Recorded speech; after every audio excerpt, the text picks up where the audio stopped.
पाकिस्तानियों को सस्ती बिजली फराहमी की कोशिशों के खिलाफ साजिशें शुरू हो गई। दरामदी कोयले से अरबों कमाने वालों ने मुकामी कोयले के इस्तेमाल में रुकावटें खड़ी करना शुरू कर दी, ताकि न सिर्फ अरबों खरबों की कमाई जारी रहे बल्कि पाकिस्तान खुद इंहिसारी के बजाय दूसरों का दस्त भी रहे।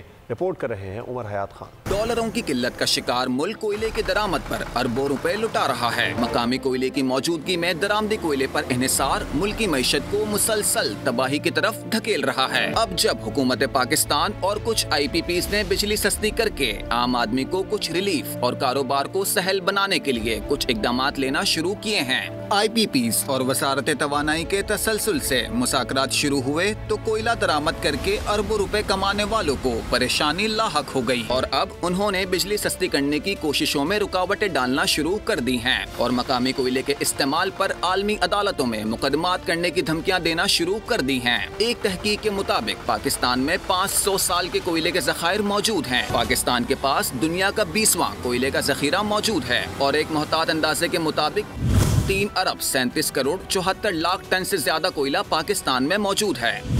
पाकिस्तान 45 लाख टन कोयला की सालाना पैदावार हासिल करता है और सालाना 71 लाख टन से ज्यादा कोयला दरामद करता है। पाकिस्तान सालाना 1 करोड़ 19 लाख टन कोयला इस्तेमाल करता है, जिसमें दरामदी कोयला शामिल है। इतने बड़े पैमाने पर कोयले के ज़खायर के बावजूद पाकिस्तान में कोयले से बिजली हासिल करने वाले प्लांट्स दरामदी कोयले पर चल रहे हैं। दरामदी कोयले से हासिल बिजली की लागत एक जानिब बढ़ती है तो दूसरी जानिब ज़र मुबादला भी पाकिस्तान से बाहर जाता है।